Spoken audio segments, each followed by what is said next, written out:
The fork scraped across the aluminum tray, lifting a strip of gray chicken from sauce that had already formed a skin. My mother pushed the tray closer to me with 2 fingers. "Scraps are good enough for you," she said. Across the table, my younger sister Haley raised her champagne glass and smiled. "Pathetic," she said. As always, the wedding band continued playing behind us. Guests laughed beneath chandeliers wrapped in white roses. A waiter passed carrying plates of herb-crusted salmon toward the tables beside ours, while the cold metal beneath my fingertips pulled the warmth from my skin. I did not touch the food. I looked past the tray and saw Haley's phone propped against the vase beside her chair. The camera faced the empty space directly in front of me. She was recording. Before I tell you what happened next, I hope you are doing well wherever you are listening from. Stay with me, because that cold tray exposed far more than my family expected. And please subscribe to the channel so you do not miss what came after. 14 months have passed since my sister's wedding, but I can still remember the way everyone at that table stopped chewing. They were waiting for me to react. My mother had spent most of my life telling people I was cold, difficult, and jealous of Haley. If I defended myself, she called me dramatic. If I walked away, she said I believed I was better than everyone else. Haley had learned early that she could provoke me and then point to my response as proof that I was the problem. That evening, they wanted an audience. More importantly, they wanted a recording. I rested both hands in my lap and looked directly at my mother. "Where did this tray come from?" Susan Grant blinked as though the question had disappointed her. "It was left over from the staff meal," she said. "You arrived late, Claire. You should be grateful there was anything available." I had not arrived late. The invitation said the reception began at 6. I had entered the glass conservatory at 5:45, congratulated Haley and Lucas, signed the guest book, and taken the seat listed on the printed chart. There had simply been no meal assigned to me. Every other guest at the family table had a china plate, polished silverware, and a folded linen napkin. I had been given a disposable tray that looked as though it had been sitting beside a warming cabinet for an hour. Haley tilted her head toward the phone. "Go ahead," she said. "Say what you really think." That was when I became certain. The phone had not been placed there to capture a sentimental family moment. Haley wanted footage of me shouting at our mother during her wedding reception. She wanted me angry, humiliated, and loud enough for every person nearby to turn around. I looked at the tiny red light reflected in the black glass of the screen. Then I looked back at her. "I think I'm leaving." Her smile tightened. "That's it? What were you expecting?" I wasn't expecting anything. She took a sip of champagne. "Not everything is about you." My mother laughed softly. "Claire has always needed to make an entrance or an exit. She can never simply sit with the family." I reached for my clutch beneath the chair. I had not come to Haley's wedding to repair our relationship. I had stopped believing one pleasant evening could undo years of favoritism and quiet cruelty. I had come because she was my sister, because I had received an invitation, and because I wanted to know I had behaved with dignity even if they did not. I had paid for my own hotel room. I had rented my own car. I had refused Susan's repeated suggestions that I cover the flowers, the photographer, or the honeymoon. I had given them one evening. They had used less than an hour of it. As I stood, a man approached from behind Haley's chair. He was still wearing his suit jacket, but his tie had loosened, and the white rose pinned to his lapel leaned slightly to one side. Lucas Reed had been married to my sister for less than 3 hours. He looked at the tray, then at me. His expression changed so quickly that Haley lowered her glass. "Claire?" I turned toward him. Lucas and I had met in person once, during his onboarding at second table. We had also spoken through several video conferences after he accepted the position of Regional Operations Director.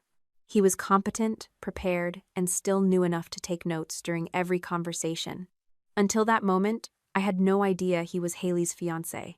My sister had told me she was marrying a regional logistics manager named Luke. She had never mentioned the company. She had also told Lucas that her estranged older sister lived in another state, used a different last name, and would not attend the wedding. He stared at me as if 2 separate rooms in his life had just collapsed into one. "Boss?" he said. "You're her sister?" Haley's face lost its color. A few guests at the next table turned toward us. Lucas looked from the china plates to the disposable tray in front of my chair. You gave my boss scraps? Lucas, lower your voice, Haley said. I'm asking what happened. Nothing happened. Claire arrived after dinner service, and Mom found something for her. I did not arrive late, I said. My mother stood and pressed one hand against the table. This is exactly what Claire does. She hides important things, and then waits for the moment when revealing them will embarrass everyone. I almost laughed at the accusation. Haley had hidden my identity from Lucas. She had separated me into two fictional women. The bitter sister she described at home, and the executive he reported to at work. Yet Susan had already found a way to call that my deception. I didn't know where Lucas worked, I said. Haley never told me. She shouldn't have to submit her husband's resume for your approval, Susan snapped. I didn't say she should. Lucas looked at Haley. You told me your sister was a freelance writer named Erin. Haley's eyes flicked toward the phone. It was still recording. Can we discuss this somewhere private? She reached for the device. As her hand passed over the vase, the tablecloth shifted. The cold tray slid toward the edge. I caught it before it fell. My thumb pressed against the underside, and a rectangle of paper scraped across my skin. I turned the tray over. A blue adhesive label had been stuck beneath the aluminum base. Most guests would have seen a meaningless line of letters and numbers. I saw a regional distribution code, a preparation date, and the abbreviated name of one of Second Table's partner facilities, NRCP, North River Community Pantry. My irritation disappeared. The music continued. Someone on the dance floor cheered as the bride's relatives gathered for a photograph. Haley and Susan were still arguing with Lucas, but their voices seemed farther away. I studied the label again. The tray had been packaged that morning through one of our food recovery programs. It was not a staff meal prepared by the venue. It had entered the Second Table distribution system and should have been delivered to a community pantry across town. I placed the tray flat on the table and took out my phone. Haley stepped closer. What are you doing? Documenting the label. It's a food container, Claire. Yes. I took a photograph showing the tray, the table number, and the place setting around it. Then I photographed the code in close detail and captured the time displayed on my screen. My mother reached toward the tray. I moved it beyond her hand. Do not touch it. The sharpness in my voice silenced the table. Haley gave a nervous laugh. You are turning leftovers into evidence now? I don't know what they are yet. Lucas leaned over the label. His brow tightened. That is one of ours. Yes. He straightened and looked toward the service doors. I can call the warehouse. No. I slipped my phone back into my clutch. Do not contact anyone connected to the shipment. Do not delete any messages, emails, or files related to this wedding. Do not forward them to me. He looked confused. Why not?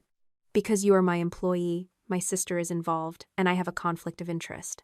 For the first time that evening, Haley looked frightened rather than embarrassed. Susan folded her arms. This is absurd. You are threatening your sister over a tray of cold chicken. I haven't threatened anyone. You are using your position to destroy her wedding. I am leaving her wedding. I turned toward the woman standing near the service entrance. Her name tag identified her as Elise Morgan, the venue manager. I asked her to witness where the tray had been found and arrange for it to be placed in a clean food storage bag without removing the label. I also asked her to preserve the catering records and surveillance footage from that evening. Elise hesitated, then nodded. Haley stepped between us. You cannot order my venue staff around. I'm not ordering her. I'm making a preservation request because an item carrying my organization's distribution code appeared at your reception. The guests nearest us were no longer pretending not to listen. Haley's phone remained beside the vase, recording every word. Lucas looked at her. Why is Second Table food here? I don't know, she said. Her answer came too quickly. Susan answered at the same time. The caterer must have brought it. The two women looked at each other. That small contradiction told me more than either of them intended. I walked out through the conservatory doors without waiting for dessert, speeches, or the first dance. The night air smelled of wet. Behind me, the music became muffled when the doors closed. From the parking lot, I called Marisol Vega, the chair of Second Table's board.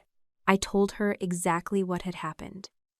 I did not leave out the fact that the bride was my sister or that my mother had once volunteered for the organization. I sent the photographs, and asked her to restrict my access to the relevant operational records until independent counsel could review the matter. Marisol was silent for several seconds.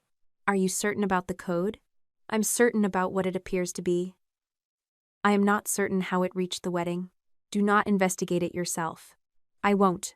She arranged an emergency call with compliance and asked me to perform only one limited task before my access was suspended: confirm the destination attached to the code. I opened the distribution dashboard from the driver's seat of my rental car. The label belonged to a shipment prepared that morning. According to our records, the food had been delivered before noon. Its destination was North River Community Pantry. Its status read complete. I stared at the cold tray through the photograph on my screen and understood that my mother had not merely tried to humiliate me with leftovers. According to our system, that food had already been handed to families across town, but it had been sitting cold in front of me at my sister's wedding. Marisol called me back 12 minutes after I left the wedding venue. By then, I had parked beneath the covered entrance of my hotel, but I had not gone inside. Rain tapped against the windshield, while the blue label from the tray filled my phone screen. "Independent counsel is joining us," Marisol said. "From this moment forward, you do not contact the pantry, the warehouse, the caterer, or anyone connected to the shipment." "I understand. You also need to stop accessing the operational system." "I only open the destination record you authorized." "I know. I am not accusing you of anything, Claire. I am protecting the investigation and protecting you." That distinction mattered, even though it did not make the order easier to accept. Second Table had begun 15 years earlier with one rented van, 3 grocery stores, and a church basement that smelled like canned tomatoes and floor wax. I had built every layer of the organization from that beginning. The distribution dashboard, the warehouse procedures, the vendor agreements, and the regional offices all existed because I had helped create them. Now the correct decision was to step away from them. "I'll send a written statement tonight," I said. "Only facts," Marisol replied. "No conclusions about your mother or sister. I haven't reached any conclusions. That is why I trust you to do this correctly." The call ended just before midnight. I entered my hotel room, removed my shoes, and sat at the small desk beside the window. For the next hour, I documented every relevant detail in chronological order. I recorded when I arrived at the venue, where I sat, what Susan said, where Haley's phone had been positioned, when Lucas approached, how the tray shifted, and where I found the label. I listed the photographs I had taken and the name of the venue manager who had agreed to preserve the tray. I did not write that Haley looked guilty. I did not write that Susan had lied. Those were interpretations. I wrote that Haley said she did not know where the tray came from. I wrote that Susan said the caterer must have brought it. I wrote that both answers were given within seconds of each other. When I finished, I sent the statement to Marisol and copied the independent attorney whose name she had provided. Then I closed my laptop. My phone already contained 6 messages from Susan. The first said I had humiliated Haley in front of her new family. The second said Lucas was furious because I had made him question his wife. The third accused me of using a charity technicality to punish my sister for being happy. The remaining messages became shorter and angrier. "You always do this. You could never let her have one day. Do not call me until you are ready to apologize." I did not respond. Haley had sent only one message: "You got what you wanted." I placed the phone face down on the desk and went to bed without sleeping much. The following morning, the first public version of the story appeared. Haley posted a photograph of herself in her wedding dress with mascara tracks beneath her eyes. The caption did not use my name, but it did not need to. She wrote that someone close to her had arrived, determined to create conflict, used professional power to intimidate her husband, and turned a private family misunderstanding into a threat against her future. Hundreds of comments appeared within an hour. Most offered sympathy. Some called the unnamed relative jealous. Others praised Haley for protecting her peace. I read only enough to understand the direction she had chosen. She was not going to explain why food marked for a community pantry had appeared at her reception. She was going to make the investigation itself look like abuse. At 9 that morning, Marisol introduced me to Dana Price through a secure video call. Dana was an attorney specializing in nonprofit compliance and internal investigations. She had a calm voice, a direct manner, and no visible interest in comforting me. That made her exactly the right person for the job. "Before we discuss the shipment," she said, I need to establish the relationship between everyone involved. She confirmed that Susan was my mother, Haley was my sister, and Lucas reported to me during his regional onboarding period. Then she asked a question I had already considered. Why did you not know Lucas was marrying your sister? Haley called him Luke and said he worked in logistics. I answered. She never identified the company. Lucas joined Second Table 2 months ago. I met him once during onboarding and spoke to him through video meetings. Did you ever discuss his personal life? No. His wedding leave was approved through Human Resources. I didn't review the request personally. Dana turned to Lucas, who had joined the call from a quiet room with a blank wall behind him. He looked as though he had not slept either. What did Haley tell you about her sister? Dana asked. Lucas glanced at me before answering. She said her sister's name was Erin Wallace. She said Erin was a freelance writer who lived in another state and had been estranged from the family for years. My mother had called me Erin when I was born, but my father changed my legal name to Claire before I started school. Wallace had been my married name for less than 3 years in my 20s. Haley had used 2 real details and placed them around a fictional woman. Did she ever show you a photograph? Dana asked. No, she said there were none she wanted to keep. Did you ever mention Claire Bennett to her? Yes, several times. What was her reaction? Lucas rubbed one hand over his jaw. She said the name sounded familiar, but she never said why. Once, she joked that my boss probably had no family because nobody that successful had time for one. Dana made a note. I felt no satisfaction when Lucas said it. His marriage had lasted less than a day before he discovered that the woman beside him had invented an entire person to keep us apart. Dana moved on. Did you authorize Second Table to sponsor your wedding reception? No. Did you sign any letter confirming that the reception was an official fundraising event? No. Did you authorize food to be transferred from a regional warehouse to the venue? No. Have you deleted any messages, emails, photographs, or files since last night? No, Claire told me not to. Dana asked him to preserve his phone, laptop, cloud accounts, onboarding documents, and communications with Haley. She explained that he was not to send those files directly to me. Lucas nodded. I understand. Then Dana addressed me. You will not communicate privately with Mr. Reed about this matter. Any work decisions involving him will be handled by the board or another executive. Agreed. Even if he asks you for help. I understand. She studied me through the screen for a moment, as if testing whether I truly did. I did. Lucas was both my employee and my sister's husband. Even if he had been deceived, my involvement in decisions about his job could compromise the investigation and make every future conclusion look personal. Dana shared a document on the screen. It was a letter printed on Second Table letterhead. The letter described Haley and Lucas's wedding reception as a community fundraising event designed to raise awareness about food insecurity. It thanked participating vendors for donating goods and services and promised that unused food would be distributed through approved community partners. At the bottom was Lucas's signature. He leaned closer to his camera. That looks like mine. Is it yours? Dana asked. I didn't sign this. The signature was unusually clean, as if it had been placed rather than written. Dana opened a second document beside it. It was part of Lucas's onboarding packet. His signature appeared at the bottom of an employee acknowledgement form. The 2 images matched exactly. Not almost exactly. Every curve, hesitation, and angle was identical. A small gap in the final letter appeared in both versions. Someone copied it, Lucas said. That is the working hypothesis, Dana replied. We will confirm it through the original files. She did not declare forgery based on appearance alone. She requested the source document, creation history, email headers, and vendor copies. The process was slower than accusation. It was also stronger. Next, Dana displayed the email address that had sent the sponsorship letter. At first glance, it looked official because it had been sent through a legacy Second Table vendor mailbox that should have been disabled. The sender's name was Community Partnerships, and the signature block contained Second Table's logo, address, and tax information. The mailbox no longer appeared on our active account list, but it could still authenticate through the old vendor portal. Who had access to old vendor materials? Dana asked. Several employees in the early years, I said.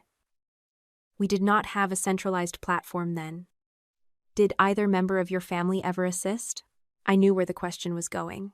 My mother volunteered during our first expansion. She helped contact restaurants and local suppliers. She used a vendor portal and a shared email account. When did that end? About 4 years ago. Were her credentials formally revoked? I submitted the request. That was not my question. I held her gaze through the screen. I do not know whether every linked account was disabled. The admission tasted worse than any accusation Susan had sent me. I had trusted an old administrative request to close a door connected to my family. I had never gone back to test the lock. Dana did not soften her voice. We will determine what remained active and who used it. Until then, you should not speculate. I won't. After the call, Marisol asked me to remain online. You did the right thing by disclosing that, she said. I should have verified it years ago. Yes. Her honesty hurt, but I respected it. A failure to confirm account closure is a governance issue, she continued. It is not the same as diverting food or creating false documents. Do not combine those things in your mind. I'm responsible for the weakness. You are responsible for helping us correct it. The person who exploited it is responsible for the exploitation. I wrote that sentence down after the call ended. For most of my life, Susan had taught me to absorb responsibility until nobody else had to carry any. If Haley lied, I should have been more understanding. If she took something, I should have been more generous. If she humiliated me, I should have been mature enough not to react. That pattern could not enter the investigation with me. I could admit my failure without adopting theirs. Late that afternoon, Dana called again. The venue had provided the original sponsorship email with its full headers. Those headers confirmed that it had been sent through the legacy vendor mailbox once assigned to Susan, not through any active second table account. The account had not been dormant. Someone had accessed it repeatedly during the weeks before the wedding. Dana was careful with her words. This does not yet prove who was sitting at the device, she said, but the credentials used were still registered under Susan Grant's name. I looked toward the dark hotel window, where my reflection hovered over the city lights. The cold tray had carried my organization's label. The false sponsorship letter carried Lucas's copied signature. Now the account that sent it carried my mother's name. By the third morning after the wedding, North River Community Pantry had confirmed that the shipment listed as complete had never arrived in full. Dana delivered the news during a secure call with Marisol and me. The pantry received 36 boxes, she said. The warehouse record shows 72. I stared at the number on the screen. Half the shipment was missing. North River served families from 3 neighborhoods where grocery stores had closed or reduced their hours. People did not arrive there because they wanted free food. Many came after working full shifts, caring for elderly parents, or stretching one paycheck across rent, medicine, and utilities. The pantry manager had expected enough food to remain open until 6 that evening. Instead, they had placed a sign on the door shortly after 4. No more boxes today. Several families had already been waiting when the sign went up. I need to call the manager, I said. Dana shook her head. Not yet. I should apologize. You are the founder of the organization under review, and your mother and sister may be involved. Any direct conversation could affect a witness's memory or make it appear that you are shaping the account. I'm not trying to shape anything. I know, that does not change how it could look. I leaned back in my chair and forced myself to accept the answer. My instinct was always to repair the immediate damage. When a delivery failed, I found another truck. When a freezer broke, I located temporary storage. When a donor withdrew, I adjusted the budget before anyone missed a meal. This time, I had to stay away while other people examined a failure inside the system I had built. What can I do? I asked. Provide any policy documents we request. Answer questions honestly. Let the investigation move. It sounded passive, but it was not. Restraint required more discipline than control. Later that morning, Dana received the loading dock footage from our regional warehouse. She did not send the raw recording to me. Instead, she showed selected portions during another board-supervised call. The first truck left shortly after 9 with 36 boxes. Its driver scanned the shipment at North River, and the pantry confirmed receipt. The second half remained on the loading dock for another 40 minutes. Then a white catering van backed into the bay. The logo on its side belonged to the company that had catered Haley's wedding. Two warehouse workers moved the remaining boxes into the van. One of them checked a printed transfer order before closing the rear doors. "Who authorized the release?" Marisol asked. Dana brought up the electronic record. The request had been submitted through the same old vendor account linked to Susan. It stated that the food was being redirected to an approved fundraising reception, after which unused portions would be delivered to a community partner. The receiving location was Haley's wedding venue. "That explains how the tray reached the reception," I said. "It explains the route," Dana corrected. "It does not yet establish who entered the request or what every person involved understood." She was right to keep separating fact from conclusion. The warehouse workers might have believed the order was legitimate. The caterer might have thought they were collecting food for an official second table event. Even the venue could have accepted the paperwork without knowing it was false. The people who created the paperwork were another matter. Before the call ended, Dana asked whether I recognized the language in the transfer request. I read it twice. The phrasing was familiar, but not because I had written it. It resembled old outreach templates from second table's first years, when Susan still volunteered. The document used expressions we had removed from official materials long ago. It referred to recipients as the less fortunate. Language our communications team had stopped using because it reduced people to their circumstances. Susan had always liked the phrase. She believed charity required a visible difference between the person giving and the person receiving. I told Dana that, then immediately added that my memory was not proof. She noted it without comment. While the investigators followed the shipment, Haley began building a different story online. She posted a short video from the reception. It began with me standing beside the table and ended moments after Lucas recognized me. The clip did not show Susan placing the cold tray in front of me. It did not include Haley calling me pathetic. It did not show the blue label beneath the container. It showed only the part that made me appear powerful. Lucas asked why his wife had served scraps to his boss. I photographed the tray. I asked the venue manager to preserve records. Then I walked out. Haley added text across the video. "When your sister uses her corporate title to hijack your wedding." By lunch, the clip had spread beyond her followers. Strangers accused me of threatening a bride over a meal. Some said I had probably arranged the entire confrontation to humiliate Haley. Others called me the type of boss who expected employees to treat her like royalty outside work. Our communications director, Simone, sent me a proposed response. It was professional and restrained. It explained that Second Table was reviewing an irregularity involving food distribution and that no employment decisions had been made regarding Lucas. I approved the organizational statement. Then Simone asked whether I wanted to issue a personal one. No. Haley's version is gaining attention. An incomplete video is not corrected by another incomplete statement. She is defining you before the facts are public. I know. It was difficult to watch a lie move faster than an investigation. Haley understood that speed favored emotion. A crying bride could reach thousands of people before an auditor verified one document. But if I used Second Table's platform to defend myself, she could claim I had turned a nonprofit into a weapon against my family. I refused to give her that. The organization released only the necessary statement. No names, no accusations, no references to the wedding beyond confirmation that an inquiry was underway. Haley responded by posting that certain people were hiding behind lawyers. I closed the page and returned to the governance documents Dana had requested. That afternoon, the catering company's owner agreed to an interview. Her name was Denise Porter. She had operated Porter Events for nearly 20 years and had donated services to legitimate Second Table fundraisers before. According to Denise, Susan contacted her 6 weeks before the wedding. Susan introduced herself as an early Second Table volunteer who still handled special community partnerships. She said Haley and Lucas's reception would double as a fundraising event focused on food insecurity. Denise received the false sponsorship letter bearing Lucas's copied signature. She also received a transfer authorization for the food. Did she speak directly with Haley? Dana asked during the recorded interview. Several times, Denise answered. Haley approved the menu and the social media language. She said the wedding would show people that luxury and generosity could exist together.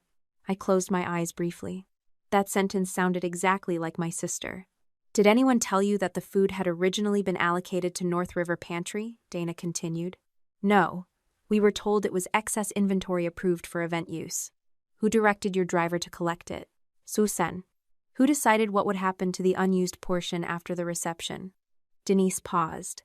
Haley did. The next part of her account changed the direction of the investigation. Porter Events had not used all the recovered food.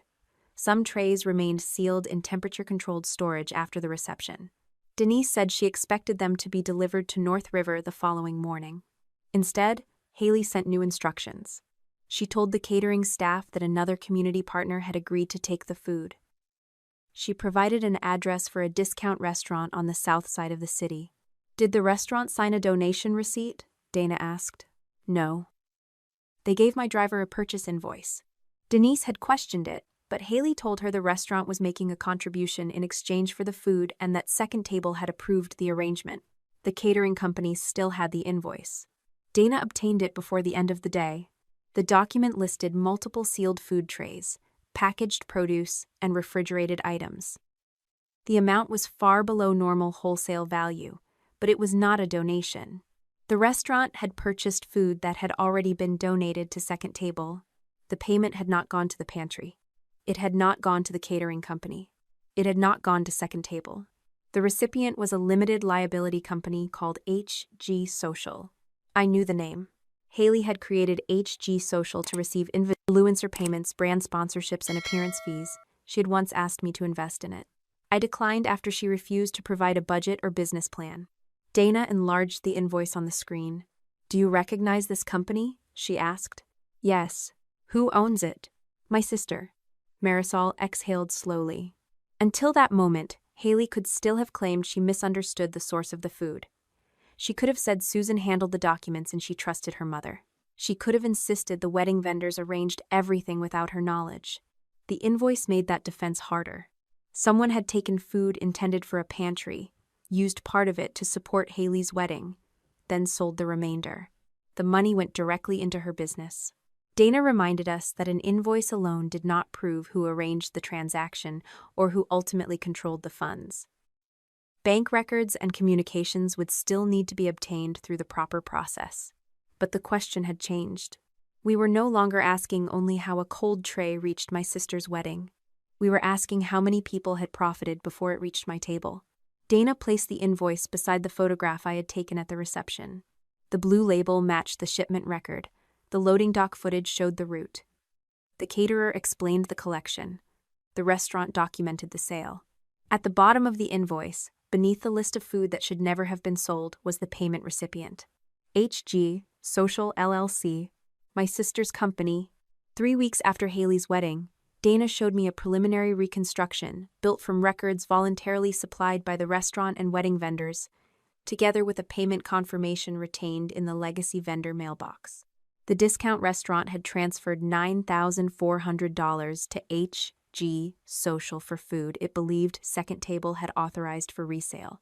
Within 48 hours, Haley's photographer and dress boutique each received payments identified as coming from the same company. Another confirmation showed $2,700 sent to an account bearing Susan's name.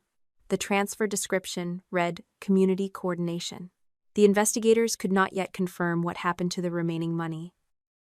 That would require private banking records, obtained through the proper legal process. I stared at those 2 words until they stopped looking like language. My mother had not been paid for moving boxes or arranging deliveries. She had been paid for helping turn stolen charity resources into a wedding benefit. Dana kept her voice neutral. We cannot assume the description reflects the actual purpose of the transfer. It is only the label entered by the sender. Haley entered it? The transfer originated from HG Social.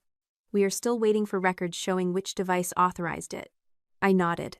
By then, I had learned to separate what seemed obvious from what we could prove.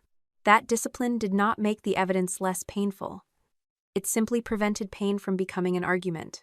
Dana opened another file. The invoice from the restaurant was not the first transaction tied to HG Social. It was only the first one connected directly to the wedding shipment. Over the previous 18 months, investigators had linked HG Social to at least 3 earlier events promoted as charitable partnerships, although the complete flow of money would not be confirmed until authorities obtained the relevant financial records. The first was her bridal shower. The second was a holiday content event held at a luxury apartment complex. The third was a community brunch, where Haley filmed herself serving meals to invited guests beneath a banner carrying Second Table's logo. I remembered that brunch. Haley had posted a video of herself placing a box of food into the hands of an elderly woman.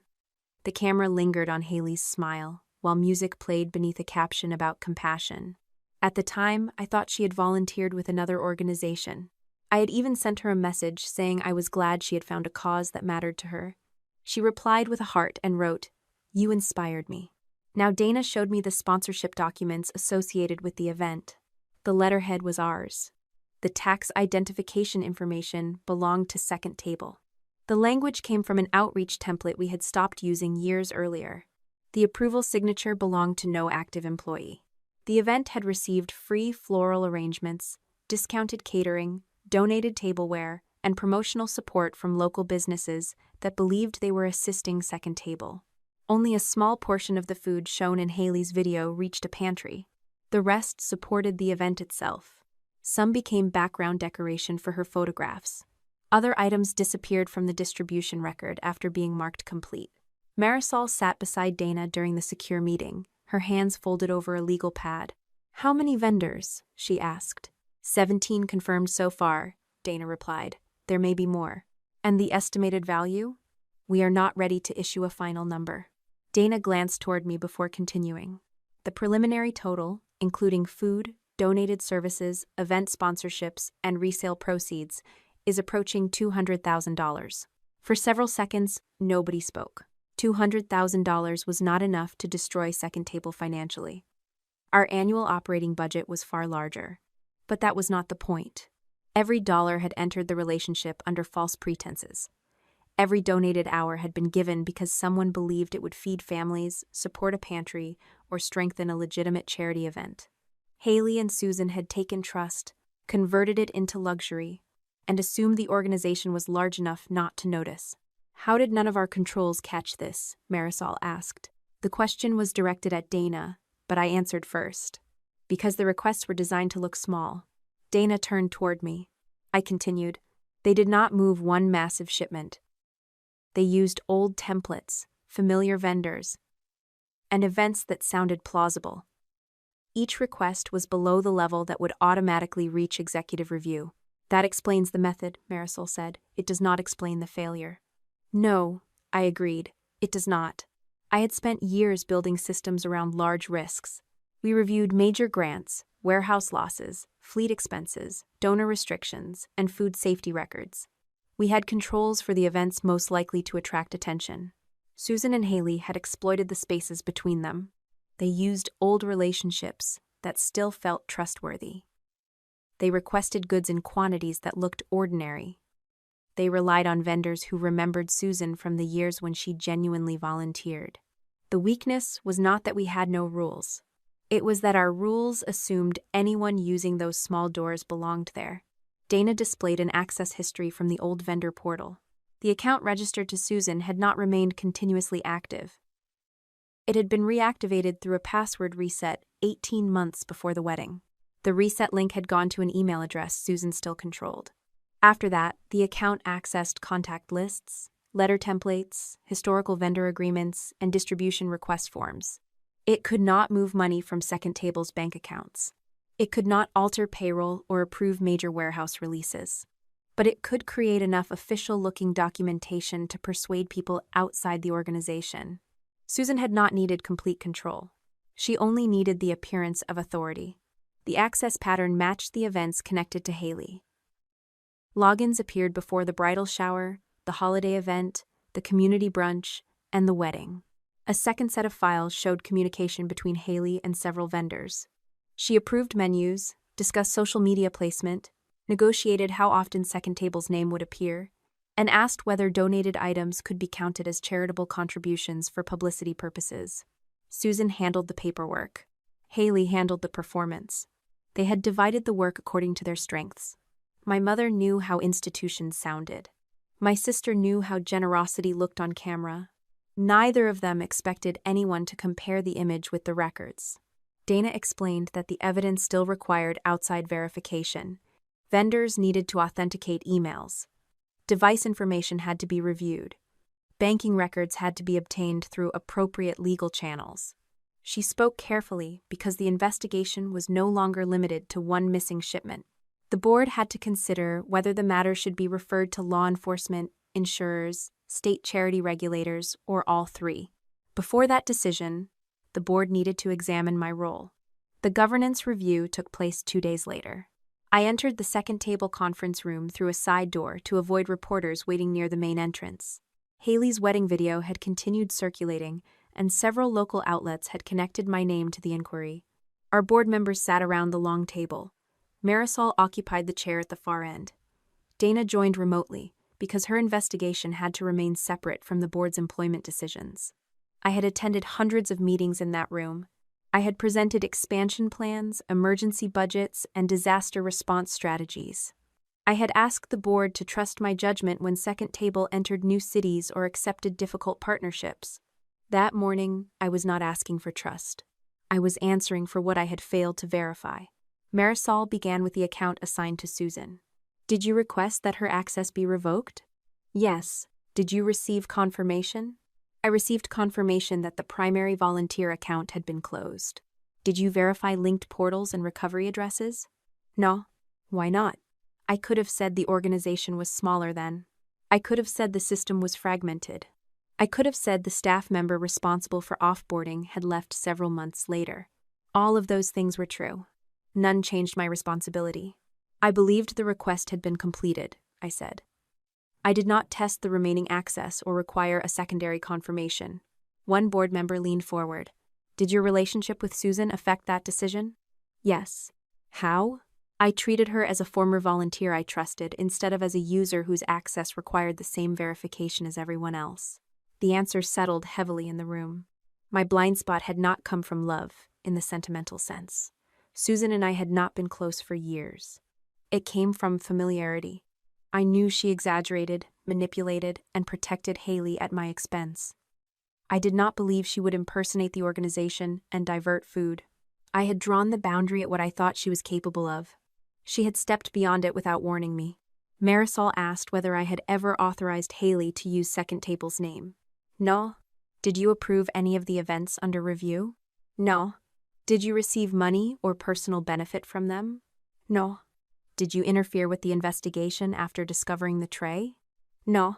Dana confirmed that I had reported the matter immediately, preserved the initial evidence, disclosed the family relationships, and stopped accessing the system when instructed. That protected me from accusations of a cover-up. It did not erase the governance failure. The board recessed for nearly an hour. I waited alone in my office. The walls held photographs from Second Table's first decade. Volunteers unloading produce after a winter storm. A supermarket manager handing me the keys to our first refrigerated van.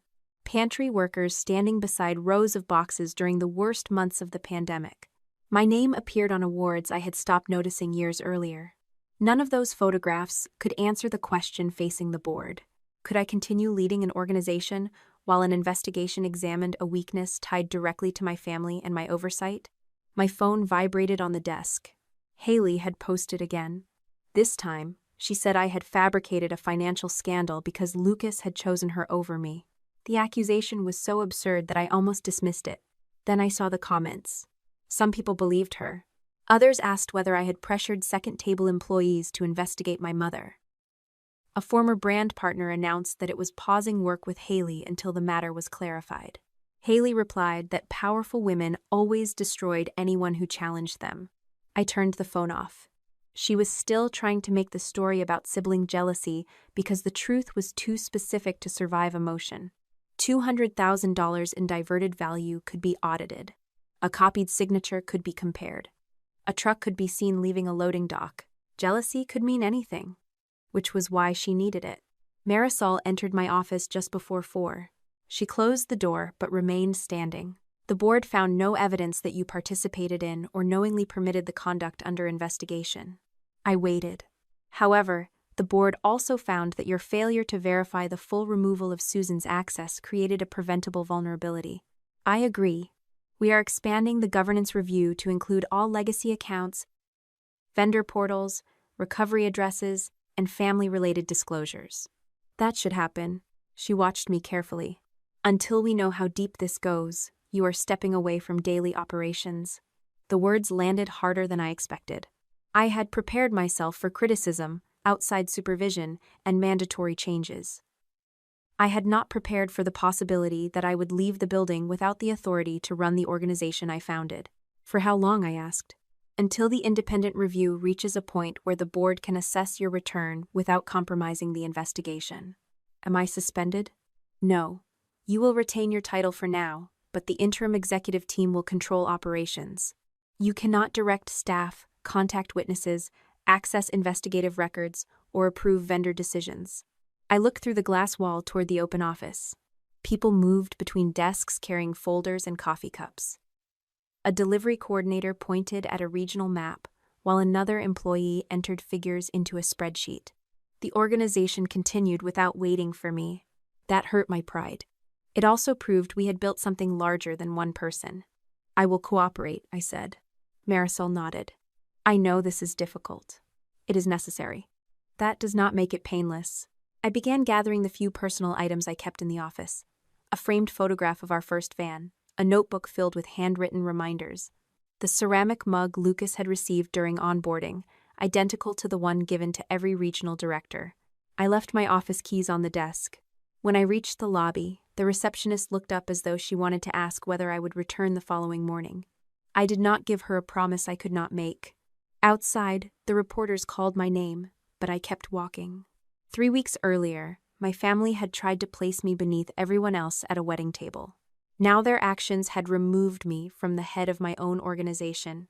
The difference was that the board had not acted out of cruelty. They had acted because Second Table needed rules stronger than my reputation. For the first time since I found the blue label, I understood the full cost of what Susan and Haley had done. They had not merely stolen food, services, and money. They had used my trust to open a door inside the organization. Until the board knew how many times they had walked through it, I would remain on the other side. My mother came to my hotel 4 days after I stepped away from Second Table. She did not call first. The front desk phoned my room shortly after 8 in the morning and said a woman claiming to be my mother was demanding to see me. Susan had already told the receptionist that I was under emotional strain and might refuse contact because I was ashamed. Even then, she was preparing the explanation before I could speak. I asked security to send her to the seating area beside the lobby rather than give her my room number. When I came downstairs, Susan was sitting beneath a framed photograph of the Cincinnati skyline. She wore a beige coat, pearl earrings, and the expression she used whenever she wanted strangers to see a concerned mother instead of an angry one. A paper shopping bag rested beside her feet. I brought breakfast, she said. I already ate. You have always refused things just to make a point. I sat across from her but did not remove my coat. Susan opened the bag and placed a container of pastries between us. The gesture was almost convincing. Anyone walking past would have seen a mother trying to feed her daughter after a family disagreement. I saw the woman who had placed stolen food in front of me and called it scraps. What do you want? I asked. I want you to stop this before it goes any further. The board hired an independent investigator. I am no longer directing the process. You founded the organization. Do not pretend you have no influence. I am not pretending. I disclosed the conflict and stepped away. She looked toward the reception desk before leaning closer. You have made your point. Haley lost sponsors. Lucas moved out. People at church are asking questions. How much more punishment do you need? This is not punishment I designed. You reported your own sister. I reported a shipment discrepancy. You knew what would happen. No, I knew food marked for a pantry was sitting at a wedding. Susan pressed her lips together. It was excess food. North River received half its shipment. They still received something. The ease with which she said it disturbed me more than anger would have. For Susan, abundance had always been relative. If someone else had less, but still had something, she believed no real harm had occurred. That logic allowed her to take from Claire because Claire had a career, excuse Haley because Haley was struggling, and dismiss hungry families because they had received some boxes instead of none. The pantry closed early, I said. Families were turned away. They could have returned another day. Food insecurity does not pause until another day. Her expression hardened. You care more about strangers than your own family. I care about what belongs to them. You have warehouses full of food, Claire. Haley had one wedding. The food did not belong to me. You run the organization. That does not make its property mine. Susan gave a short, disbelieving laugh. You built all of that, and now you are letting lawyers tell you what you can do with it. That is exactly why organizations have boards, policies, and outside review. No founder should be able to treat donated resources as personal property. My mother sat back as though I had become unreasonable. She had never understood the difference between access and ownership. If I had something within reach, she believed I could give it to Haley.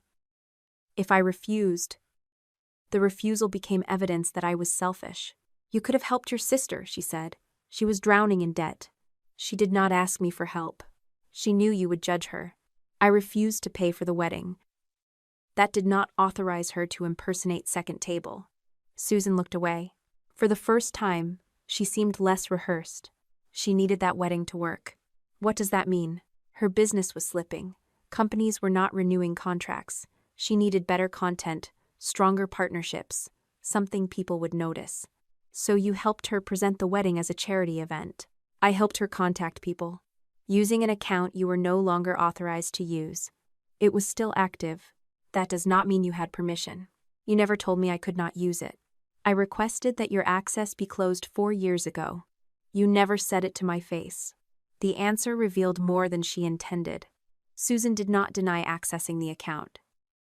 She argued that the boundary was invalid because I had relied on a formal process instead of confronting her personally. I kept my voice even. Did you reset the password? Her eyes narrowed. I am not discussing technical details with you. Then why are you here? To keep this inside the family. It stopped being only a family matter when outside vendors were deceived and food was diverted. You can reimburse them. With whose money? Susan hesitated. Yours if necessary. There it was. Even after everything, her solution required me to absorb the loss, protect Haley, preserve Susan's reputation, and let everyone else believe the system had corrected itself. If I paid the money back and concealed the cause, I would be participating in the cover-up.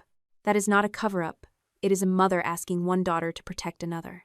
You are asking me to protect the people who caused the harm instead of the people who suffered it. I am asking you to save your family. No, you are asking me to save your story about our family. Her face changed. For years, Susan had told everyone that Haley was warm, generous, and sensitive, while I was ambitious, cold, and difficult. Every act of favoritism depended on those roles remaining fixed. If Haley had deliberately used a charity to fund her wedding, Susan's story collapsed. If Susan had helped her, the collapse included the image of herself as a devoted mother. You always resented her, Susan said. I resented being expected to clean up after her. She needed more support than you did. She received more support because you decided she needed it. Then you used the support as proof that she deserved it. Susan stood and reached for the pastry bag. You sound just like your father. My father believed consequences existed even when they were inconvenient. He abandoned this family. He left our marriage. He did not teach you to forge letters. The lobby seemed quieter after I said it. Susan stared at me, then picked up her handbag. You will regret this when your sister goes to prison. No charges have been filed. You know where this is going. I know the evidence will be reviewed. She stepped closer. You could still tell them it was a misunderstanding. I will tell them what happened. You are destroying her life over food that would have been thrown away. I looked at the untouched pastries between us. You still think the value of something depends on whether you wanted it. She left without answering. That afternoon, Haley called from an unfamiliar number. I almost let it go to voicemail, but I answered because Dana had instructed me to preserve all relevant communications. Haley began crying before I spoke. Lucas left me. I heard he moved out. He says he cannot trust me. That is between you and Lucas. You did this. I did not create the sponsorship letter.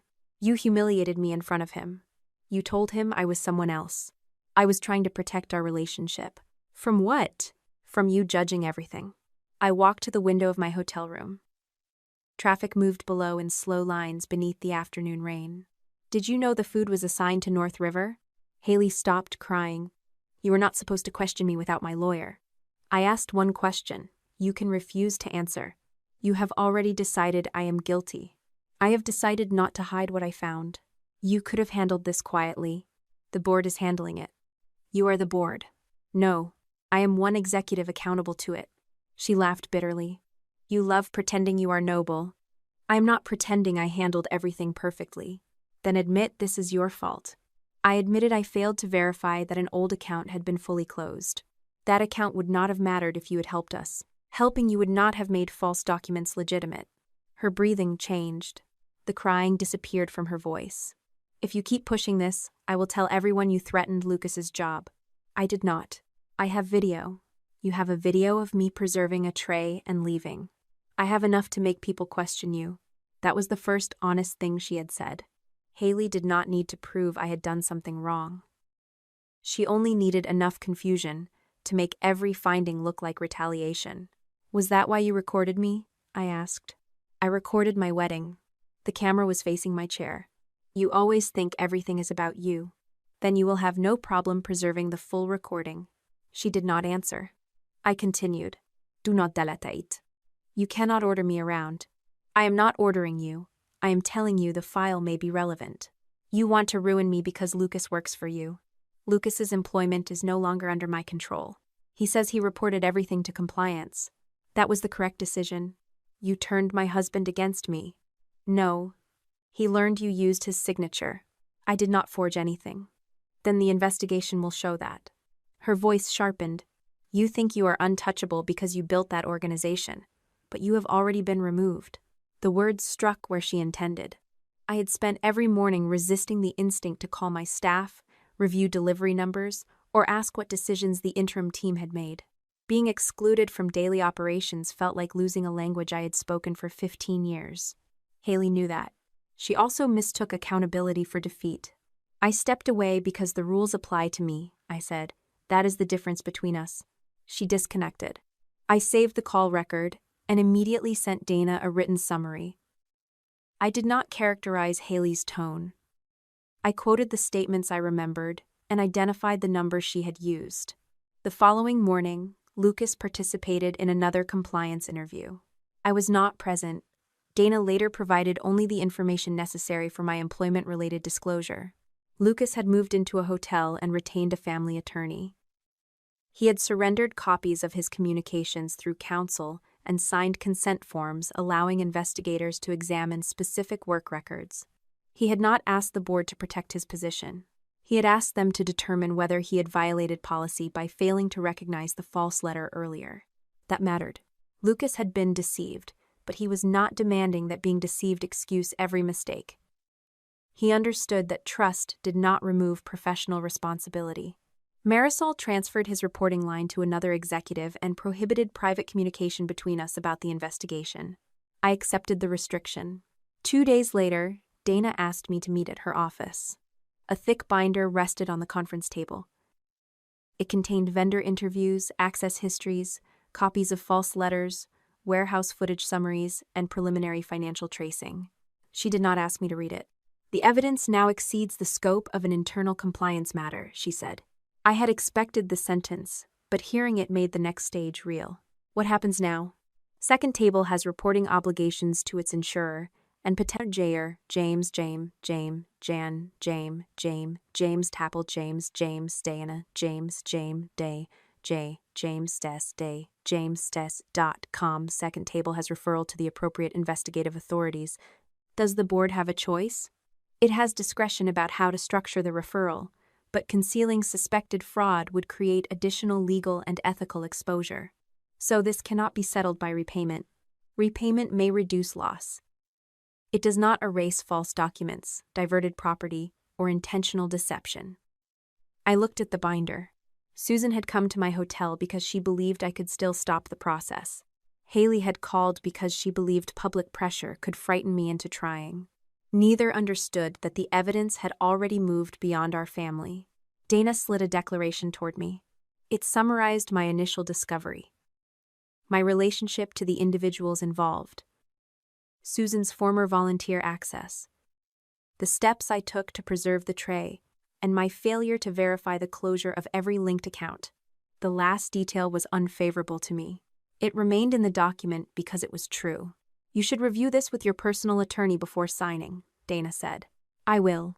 You are not required to minimize your own exposure to make the case stronger. I know. And you are not required to accept responsibility for choices other people made. I read the declaration twice with counsel later that day. We corrected one date and clarified that I had received confirmation about the primary account, though not the linked portal. We did not remove the failure. I signed the final version the next morning. My signature did not accuse Susan or Haley of a crime. It confirmed the facts I knew and the weakness I had failed to catch. That was enough. By the end of the week, Dana informed me that the referral package had been delivered. Once it left her office, the investigation no longer belonged to Second Table, the board, or me. My mother and sister would not be dealing with a daughter they could guilt or a sister they could provoke. They would be dealing with the state. The investigation had been outside Second Table's control for nearly 3 weeks when Dana asked me to return to her office. She did not tell me why over the phone. She only said the investigators had recovered material that directly concerned the confrontation at Haley's wedding. By then, I had learned not to fill silence with theories. I arrived 10 minutes early and waited in the same conference room where I had signed my declaration. The thick binder from our previous meeting was gone. In its place sat a closed laptop, a yellow legal pad, and a small speaker. Dana entered with an attorney representing Second Table's board. Neither woman offered coffee or casual conversation. This meeting is limited to information you are entitled to receive as a witness and affected executive, Dana said. You will not be given unrestricted access to Haley's device or personal accounts. I understand. The material was preserved through the proper legal process. It was not obtained by Lucas, by Second Table staff, or by you. That distinction mattered. Haley had accused me publicly of using my position to search her private life. If the evidence had passed through my hands improperly, even accurate information could have been weakened. Dana opened the laptop. Before we begin, I need to ask whether Lucas ever told you that Haley had been describing you to him before the wedding. He said she told him I was estranged from the family and used another name. Did he mention anything about your behavior? Only that she had described me as difficult. Dana turned the screen toward me. The first material did not come from Haley's phone. It came from messages Lucas had preserved and provided through his attorney. For months before the wedding, Haley had been sending him stories about me. In one message, she claimed I had ruined a family Thanksgiving by screaming at Susan over a seating arrangement. I remembered that Thanksgiving.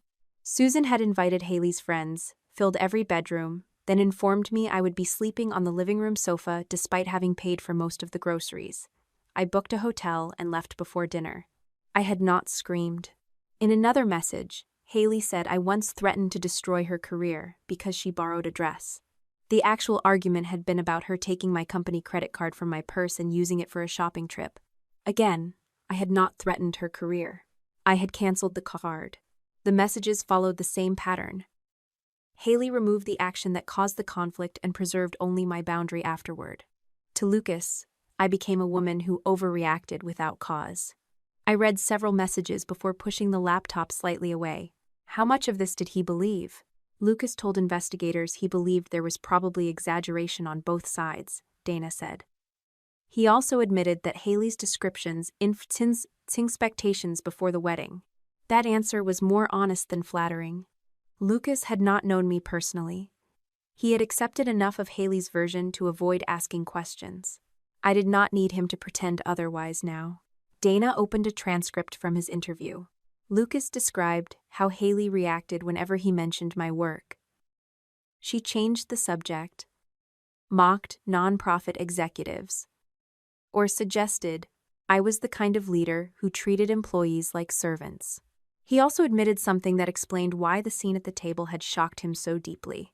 During one of our work meetings, I had refused a hotel upgrade because the cost could not be justified under travel policy. Lucas had told Haley afterward that his boss was stricter with herself than with anyone else. Haley replied that people like me performed humility when others were watching. She had prepared an explanation for every contradiction.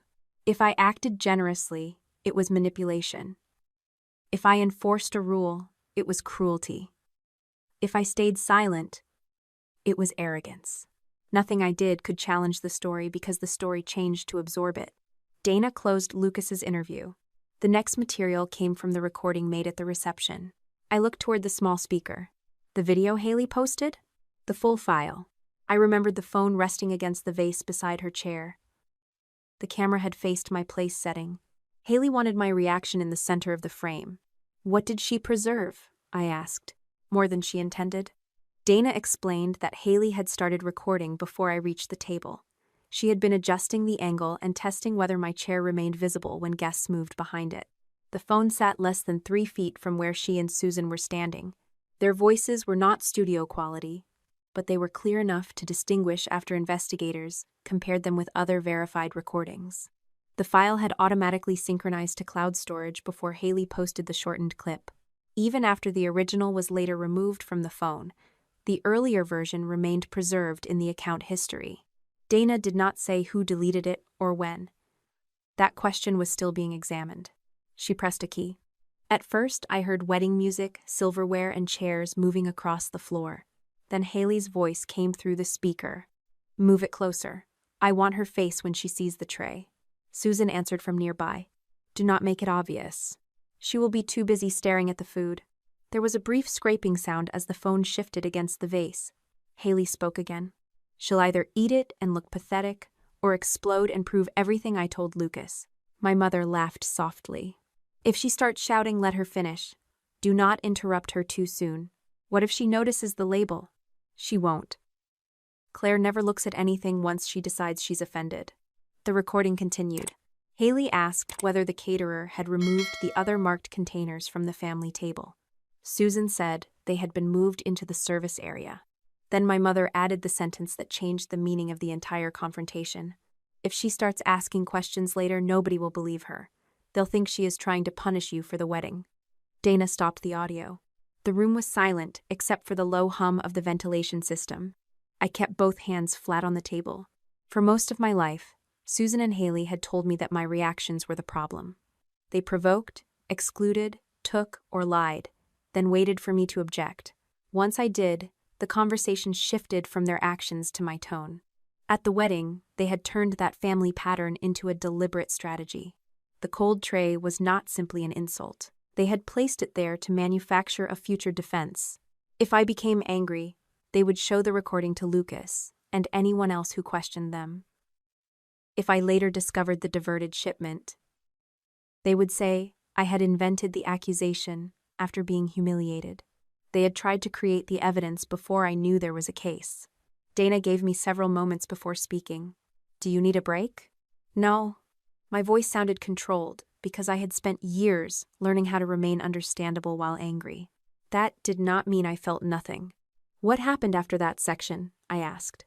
The recording captured your arrival, the statements at the table, Lucas recognizing you, and your request to preserve the tray. Did I raise my voice? Not materially. Did I threaten anyone? No. Did I say I would fire Lucas or destroy Haley? No. The answers did not surprise me. They still mattered. Haley had created a recording to prove I was unstable. Instead, the complete file showed her anticipating a reaction that never came. Her shortened public video removed the provocation. The full version restored it. Dana played another section. Haley's phone captured Susan telling me the food came from the staff meal. It captured Haley saying the tray was only leftovers. It also captured their conflicting answers when Lucas asked where the second table food had come from. Then it captured my instructions to him. Do not delete anything, do not forward anything to me. Contact compliance. The same words Haley described online as a threat were evidence that I had immediately separated myself from the investigation. Dana stopped the recording again. The file supports your account of the reception, she said. More importantly, it may support knowledge and intent. Because they discussed the label? Because they anticipated that you might discover something and planned to discredit you before you could report it. I looked at the dark laptop screen. Until then, Susan and Haley could still argue that the wedding shipment resulted from carelessness, misunderstood paperwork, or poor judgment. The recording made those explanations harder. They knew the food carried identifying marks. They knew I might recognize them. They understood that questions could follow. Their solution was not to correct the shipment. It was to damage the credibility of the person most likely to notice. After the meeting, I found Lucas waiting in a separate office with his attorney. Dana had arranged brief, supervised contact because he wanted to address information from his interview that concerned me personally. He stood when I entered. "I owe you an apology," he said. His attorney remained in the room, and Dana stayed near the door. "You owe the investigators a complete account," I replied. "I gave them one." "Then keep doing that." Lucas looked tired. His wedding ring was gone, though the pale line remained on his finger. "I let Haley tell me who you were before I knew you." "Yes." I should have questioned it. "Yes." He appeared surprised that I did not soften the answer. I was not interested in punishing him, but I would not erase his responsibility to make him feel better.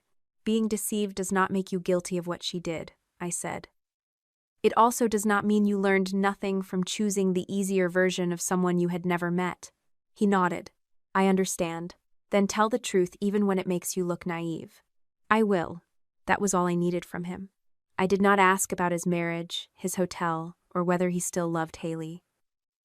Those questions belonged to his private life and his attorney. When I returned to my hotel, I opened the written statement I had prepared after the wedding. Every fact remained accurate.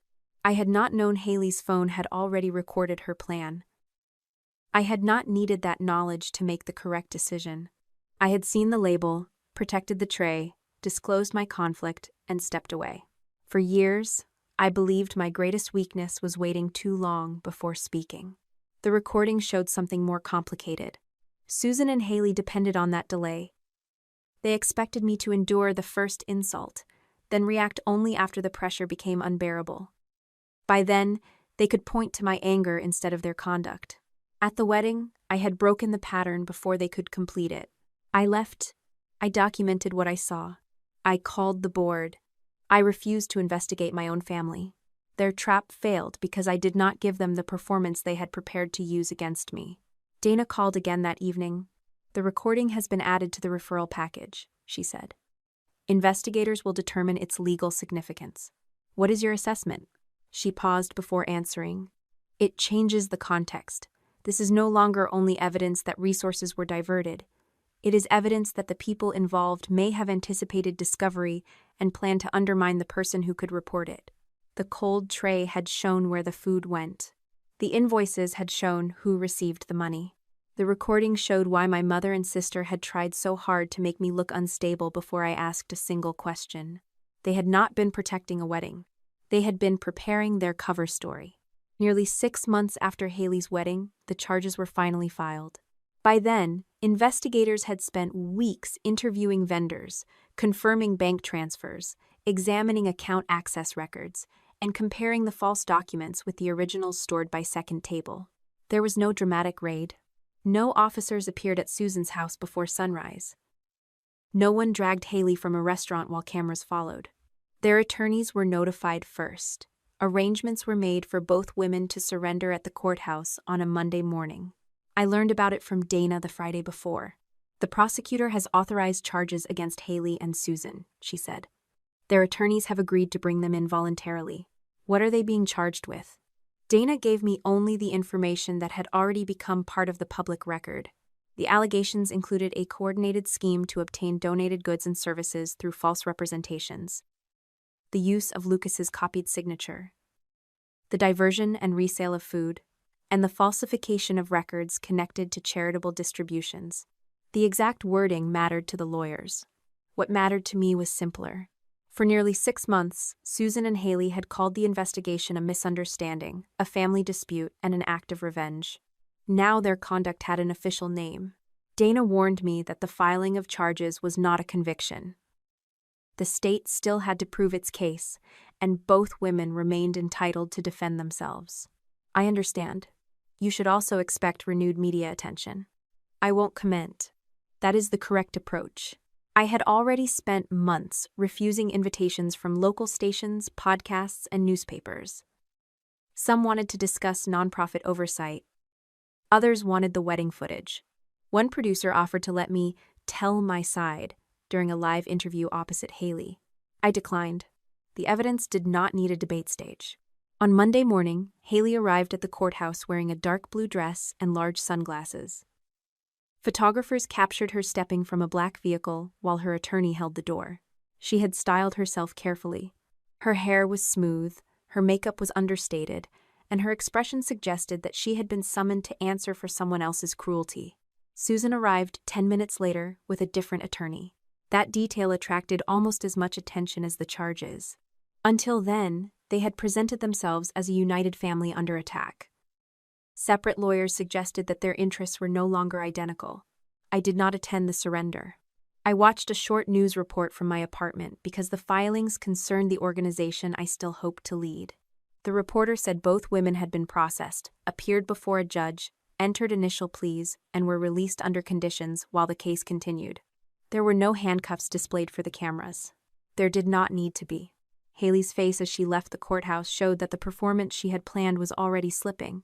A reporter called out, asking whether she had used food intended for struggling families to pay for her wedding. Haley turned toward her attorney instead of answering. Susan looked directly into the cameras. "My daughter is innocent," she said. She did not specify which daughter. That afternoon, my Aunt Beverly called. She had ignored every report, audit summary, and public filing for months. Now that Susan had appeared outside a courthouse, Beverly wanted to discuss forgiveness. "This has gone too far," she said. "I'm not directing the prosecution. You started it. I reported a shipment discrepancy. You knew they would investigate." "Yes." "And you kept cooperating." "Yes." Her frustration increased with each answer. Haley could go to prison over a wedding. The allegations cover 18 months. She is your sister. That does not change the records. You always cared more about being right than keeping the family together. I walked to my kitchen and placed the phone on the counter. "Have you read the independent audit? I do not need to read 200 pages to know Susan would never steal from hungry people. The public report is 23 pages. Beverly was silent. I sent her the link. "I am not asking you to take my word for anything," I said. "Read what the vendors, warehouse records, invoices, and financial documents show. You cannot replace family with paperwork.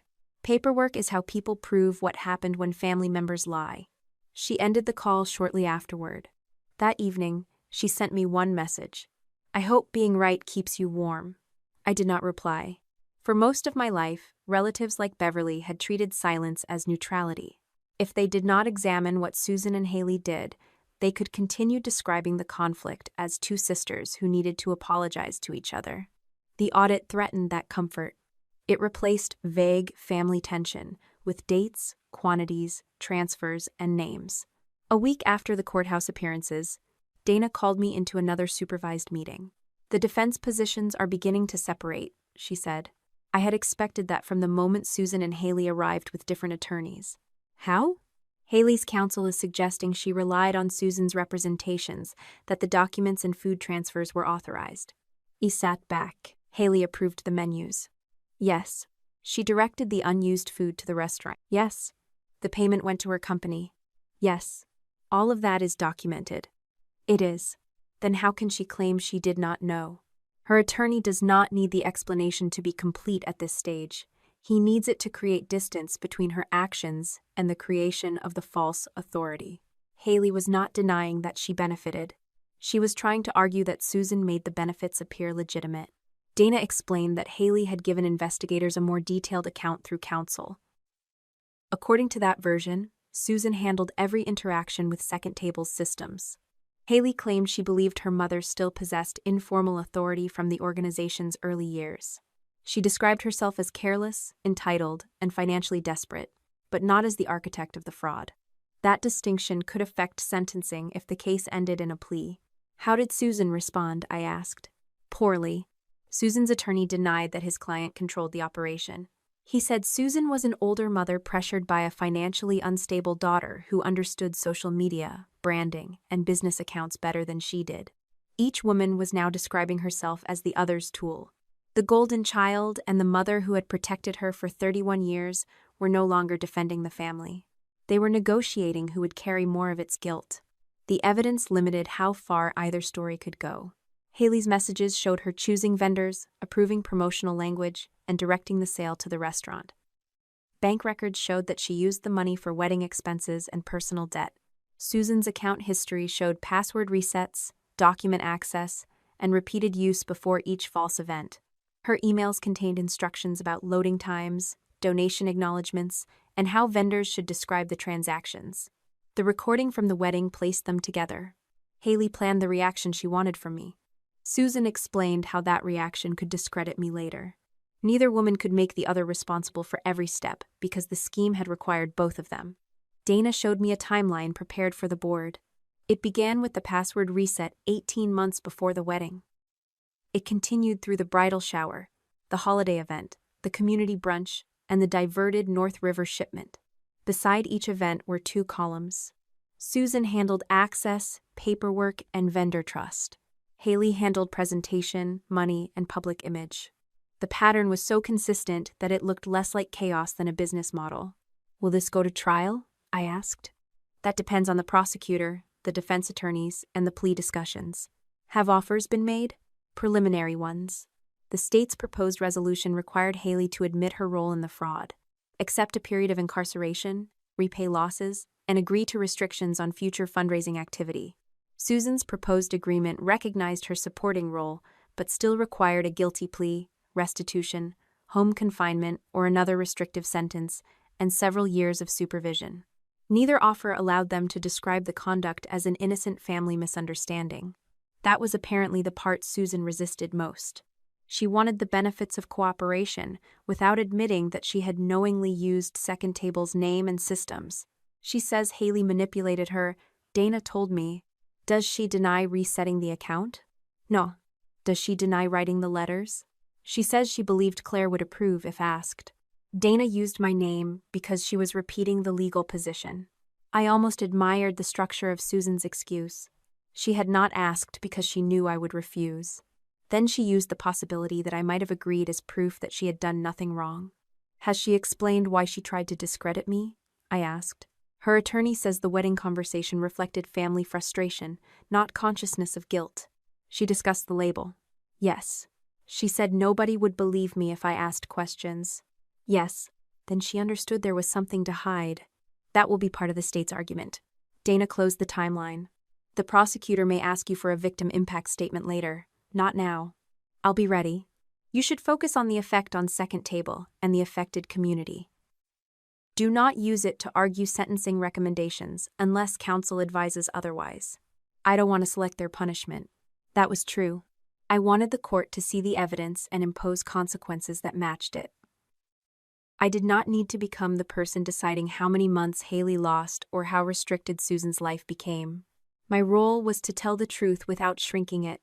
2 weeks later, Haley accepted the plea agreement in principle. Her attorney notified the prosecutor that she would admit to the central conduct rather than take the full case to trial. The agreement still required court approval and a formal hearing. Lucas learned the news through his attorney. He did not contact me. Haley issued no public apology. Instead, HG Social posted a statement saying she had chosen a resolution to protect her mental health and end the financial burden of litigation. The statement did not mention the pantry. It did not mention the copied signature. It did not mention the vendors or the money. Even while preparing to plead guilty, Haley was still trying to control the caption. Susan refused to join her. Her attorney continued arguing that she had been manipulated by a demanding daughter and misunderstood the authority connected to her old volunteer access. Dana called me after receiving the latest update. Haley is moving forward with the agreement, she said. Susan is not. What does Susan want? To be treated as a mother who made poor decisions under pressure, not as a knowing participant. I thought of the recording from the wedding. Do not interrupt her too soon. Nobody will believe her. Those were not the words of a confused volunteer following instructions. They were the words of a woman who understood exactly how to hide behind the family she claimed to protect. Haley had accepted that the state could prove its case. Susan still believed motherhood could excuse hers. The final audit arrived 8 months after Haley's wedding. By then, the preliminary number had become precise enough to attach names, dates, and destinations to almost every loss. The total was $193,600. That figure included diverted food, donated services, false sponsorship benefits, resale proceeds, vendor expenses, and the cost of reconstructing records across 18 months. Dana warned me not to reduce the case to one total. Large numbers become abstract, she said. The court will understand the amount. Your statement should explain what the amount did. I knew what she meant. $193,600 sounded like a financial problem. A locked pantry door sounded like a consequence. The manager of North River Community Pantry agreed to provide a statement for the sentencing record. Her name was Carolyn Webb. I had met her twice before the investigation, but I had not spoken to her since the missing shipment was discovered. Our contact remained supervised until the prosecution completed its witness review. When Dana finally allowed us to meet, Carolyn did not accuse me. That made the conversation harder. We sat in a small conference room at the pantry beneath fluorescent lights. Shelves of canned beans, rice, cereal, and boxed pasta were visible through the open doorway. Carolyn placed a copy of the delivery sheet between us. We planned for 72 family boxes that day, she said. We received 36. How long did they last? Until a little after 4. The pantry normally remained open until 6. Carolyn explained that the line had already formed before they realized the second half of the shipment would not arrive. Volunteers reduced portions at first, hoping to stretch what remained. Then the shelves emptied. They taped a printed notice to the front door. No more boxes today. Several people were still waiting outside. One woman had taken 2 buses after finishing a cleaning shift. An older man had come for food that would last until his next Social Security payment. A father arrived with his teenage daughter and asked whether they could receive only bread and milk. There was nothing left to give them. Carolyn did not dramatize those details.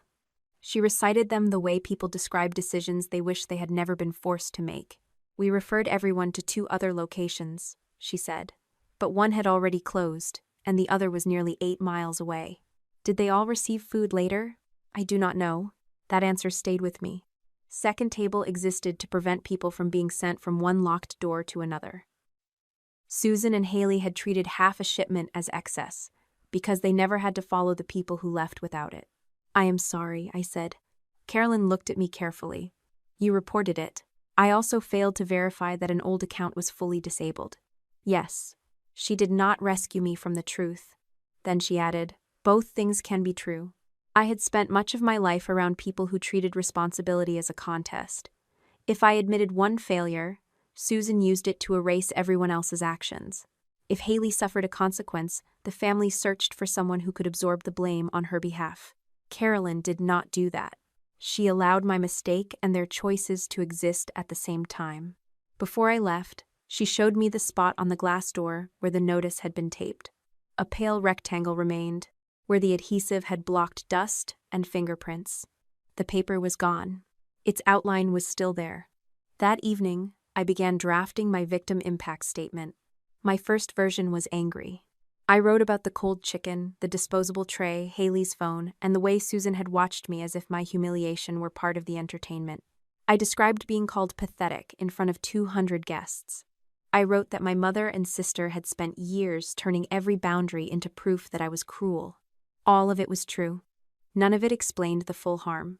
I deleted 3 pages. The second draft focused on second table. I wrote about warehouse employees who signed release forms believing the documents were legitimate. I wrote about vendors who donated time and services because they trusted our name. I wrote about board members and staff who had to question whether the organization's controls were strong enough to deserve public confidence. I wrote about the months I spent away from daily operations while other people carried responsibilities I had once considered mine alone. That version was more useful, but it still placed me at the center. I deleted another page. The final statement began with North River's door. I described the notice that went up 2 hours early. I described the people who had already spent time and money reaching the pantry. I did not name them because I did not know their names. That was part of the harm. The people who lost the food remained invisible to the women who used it. Then I addressed my own failure. I wrote, I failed to verify that an old door had been locked.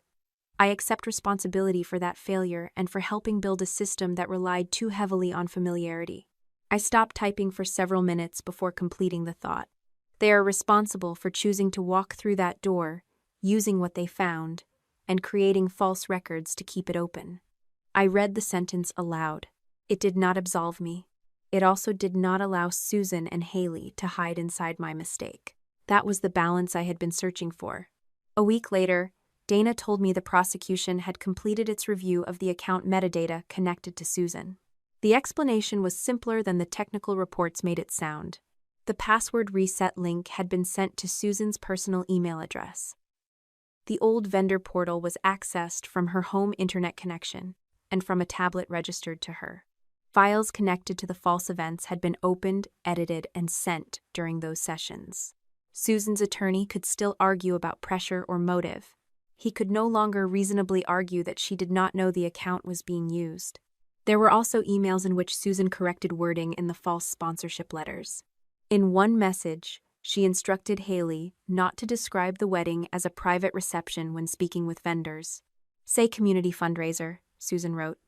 "That gives them a reason to donate." In another, she warned that the North River shipment could not appear on any wedding invoice because Claire reviews distribution records when something looks unusual. Susan had known the food was allocated. She had known I might notice.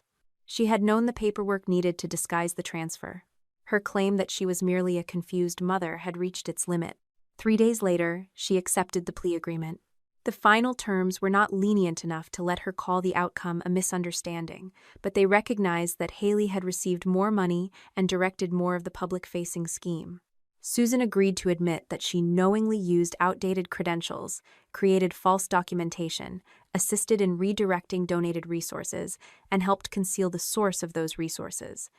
In exchange, prosecutors agreed to recommend harms instead of a longer custodial sentence, followed by probation, restitution, and a ban on managing charitable funds. When Dana told me, I felt relief rather than triumph. A trial would have required pantry managers, vendors, employees, and Lucas to repeat the story in public over months. A plea did not erase what Susan had done. It made denial harder. Haley's agreement was already moving toward a formal hearing. She would admit to directing the financial side of the scheme, using donated goods for personal benefit, authorizing the resale, and participating in the use of Lucas's copied signature. Her attorneys had tried to negotiate language that would describe the wedding recording as a family argument unrelated to the fraud. The prosecution refused. The recording remained part of the factual basis because it showed that Haley and Susan anticipated discovery and planned to discredit me. The cold tray would follow them into court, not as an insult, as evidence of intent. Around the same time, Lucas's marriage ended through his attorneys. He did not discuss the details with me. Human Resources informed the board only that the legal process had concluded and that no continuing family relationship created an additional reporting issue. The compliance review found that Lucas had not participated in the fraud.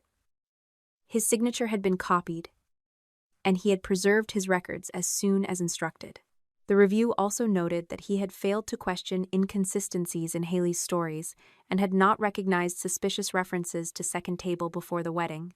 That was poor judgment, not misconduct. The board allowed him to remain employed under a different reporting line. He was required to complete additional compliance training and could not participate in vendor approvals connected to the investigation. Some people inside the organization believed he should have been dismissed simply because his marriage had created the problem. I disagreed. If Second Table punished an employee for being deceived after he had reported honestly and cooperated fully, we would be replacing evidence with appearance. I did not protect Lucas. The process did. That difference mattered to me. 9 days before sentencing, Marisol asked whether I was prepared to read my statement in court. Yes. Have you decided what you want the judge to do? That is not my decision. You may be asked whether you support the plea agreements. I support a resolution that includes admission, restitution, restrictions, and consequences. I am not going to calculate their sentences. Marisol studied me across the table. You sound certain. I am certain about what happened. I do not need to become the punishment to prove it mattered. The night before the hearing, I printed the final statement and placed it inside a plain folder. Susan sent me an email through her attorney that same evening. It contained no apology to the pantry, the vendors, Lucas, or Second Table. She wrote that she hoped I would remember she was still my mother when I stood before the judge. Haley sent nothing. I did not answer Susan's email. I read my statement once more, then turned off the light. The next morning, I entered the courtroom with the folder held against my side. Haley sat beside her attorney at one table. Susan sat at another. My sister looked straight ahead. My mother turned in her seat and found me immediately. For one suspended second, her expression became familiar. It was the same look she had used throughout my childhood whenever Haley crossed a line and consequences approached. It was not an apology. It was a request. She was still waiting for me to save her. Susan held my gaze until the court clerk asked everyone to rise. I did not nod to her, smile, or look away. I simply stood with the folder pressed against my side while the judge entered and took her seat. The courtroom was smaller than the rooms television dramas had taught people to expect. There was no crowded gallery waiting for a spectacle.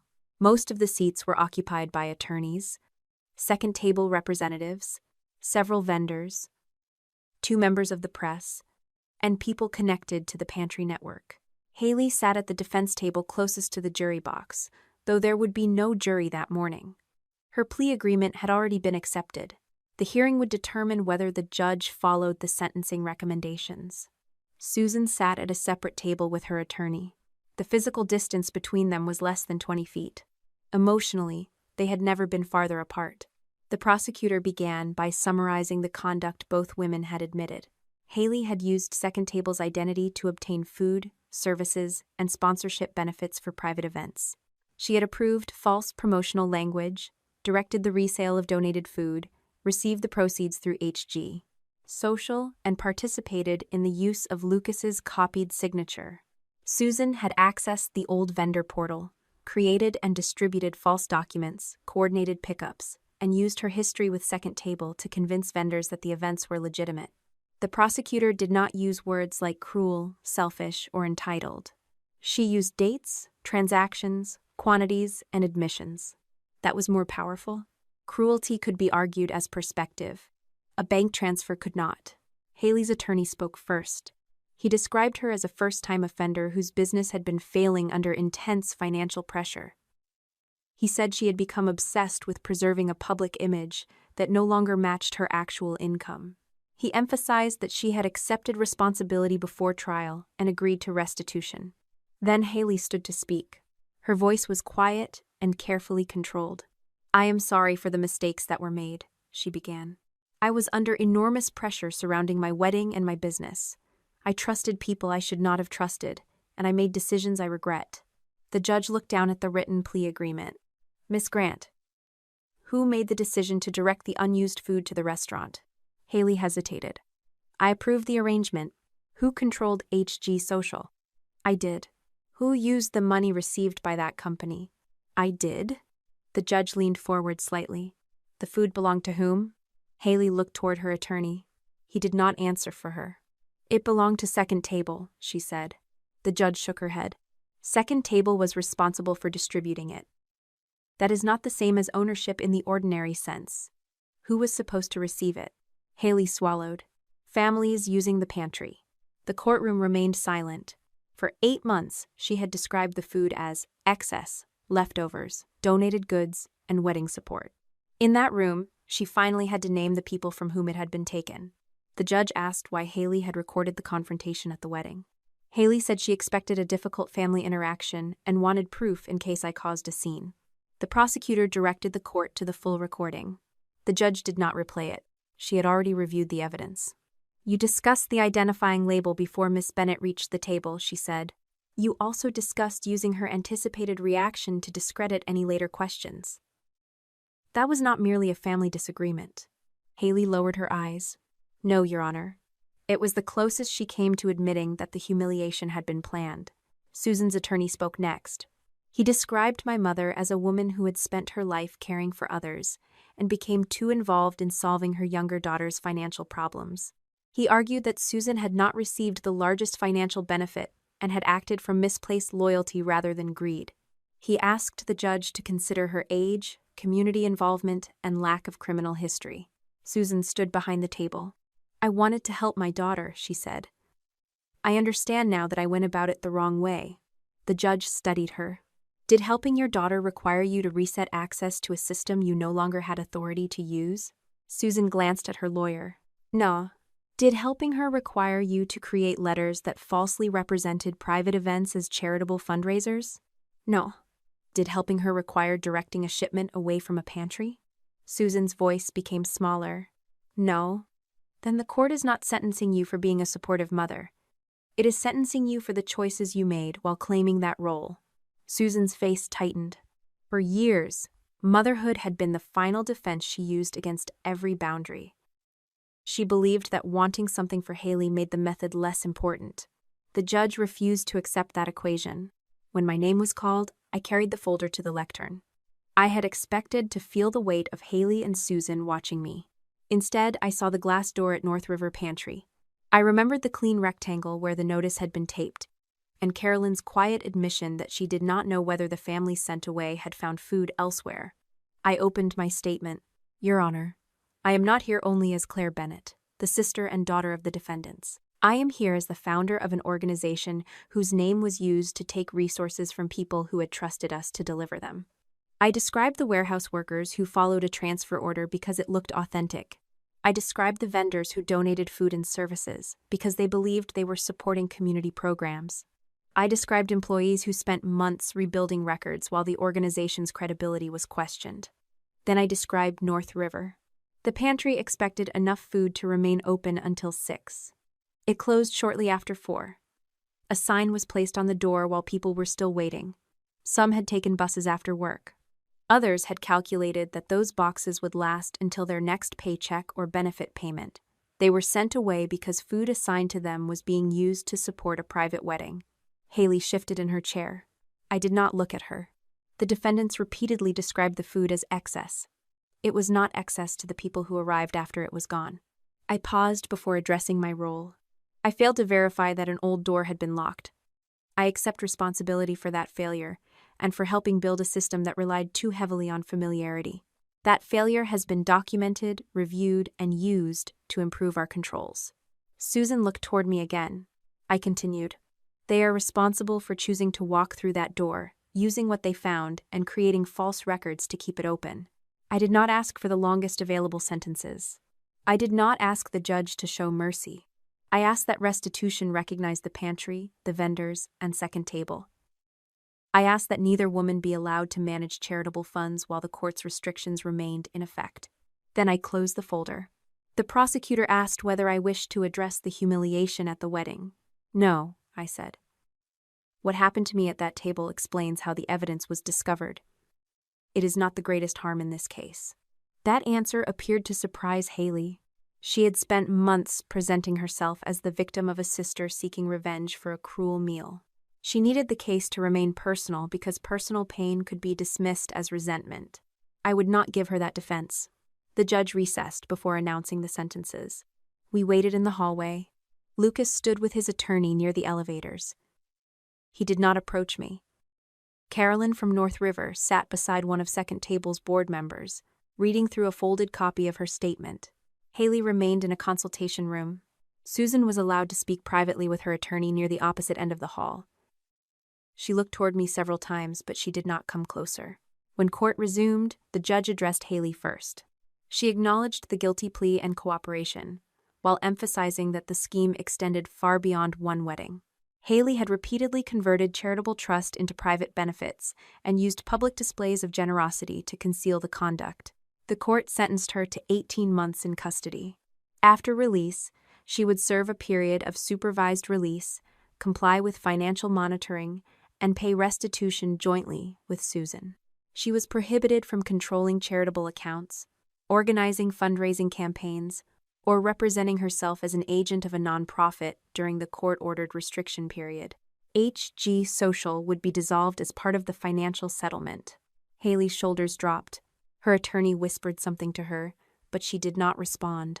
18 months was not the maximum punishment the prosecution might have pursued at trial. It was also not the symbolic consequence Haley had expected when she first called the scheme a misunderstanding. The sentence was real. It would remove her from the audience she had spent years building and place her life under rules she could not edit, crop, or caption. The judge then addressed Susan. She said Susan's role was different but not minor. Susan had supplied the institutional credibility that made the scheme possible. Without her access, language, and vendor relationships, Haley's public image would not have been enough. Because of Susan's age, guilty plea, lack of prior convictions, and lower financial benefit, the court approved a sentence centered on home confinement rather than extended incarceration. Susan would serve 12 months of home confinement with electronic monitoring, followed by several years of probation. She would be required to provide financial records, obtain approval for certain transactions, and pay restitution jointly with Haley. The court prohibited her from managing charitable funds, accessing nonprofit systems, or holding positions involving donated resources. Several assets would be sold to satisfy part of the restitution order, including a luxury vehicle purchased during the period of the scheme. Susan closed her eyes when the judge mentioned the vehicle. She had used it for months as evidence that Haley's business was finally succeeding. Now it would help repay the people whose trust had financed that illusion. The judge ended by addressing both women. Charity is not created by using the language of generosity. It is created by honoring the purpose for which people give. You used that language to disguise private benefit. The hearing concluded without applause or shouting. Haley remained beside her attorney while the clerk reviewed the date and conditions of her voluntary surrender. Susan stayed at the other defense table while her electronic monitoring and reporting requirements were explained. I left the courtroom with Marisol and Dana. Near the end of the corridor, Susan called my name. I stopped but did not walk back to her. She approached as far as the court officer allowed. The polish she had worn into the building was gone. She looked older, exhausted, and genuinely afraid. For a moment, I thought she might apologize. Instead, she said, "Are you really going to let them take your sister away?" The question contained every year of our family history. Haley acted. Susan protected her. I was asked to absorb the cost. Even after the plea, the evidence, and the judge's sentence, my mother still treated consequences as something I was doing. "You asked me that every time she hurt someone," I said. "You never asked who she was taking from." Susan stared at me. I did not wait for an answer. Outside the courthouse, reporters gathered behind a barrier. I declined every question and entered Marisol's car. The sentences were complete. The restitution orders had been entered. The restrictions would follow Susan and Haley for years. Yet one decision remained unresolved. I had told the court that Second Table's systems had changed. I still did not know whether the board believed I should be the person leading them. As the courthouse disappeared behind us, Marisol said the governance committee would meet the following week. They would decide whether I could return as chief executive officer. My mother and sister had received their consequences. I was still waiting to learn mine. The governance committee met 6 days after sentencing. I arrived at Second Table's headquarters before 8 that morning, but I did not enter through the executive entrance. My temporary access badge no longer opened that door, and I had not asked anyone to make an exception. A security officer met me in the lobby and escorted me upstairs. The building felt familiar without feeling like mine. Employees moved through the halls carrying delivery reports and vendor files. The regional operations screen showed trucks already traveling toward 3 counties. Someone had replaced the plant outside my former office after the old one died. The organization had continued growing while I was gone. That realization no longer felt like an insult. It felt like proof that I had built something capable of surviving my absence. Marisol waited outside the boardroom with Dana and 2 members of the governance committee. She greeted me warmly, but gave no indication of what the board had decided. The meeting lasted nearly 3 hours. They reviewed the independent investigation, my disclosure history, the legacy access failure, the public damage to Second Table, and the changes implemented during my leave.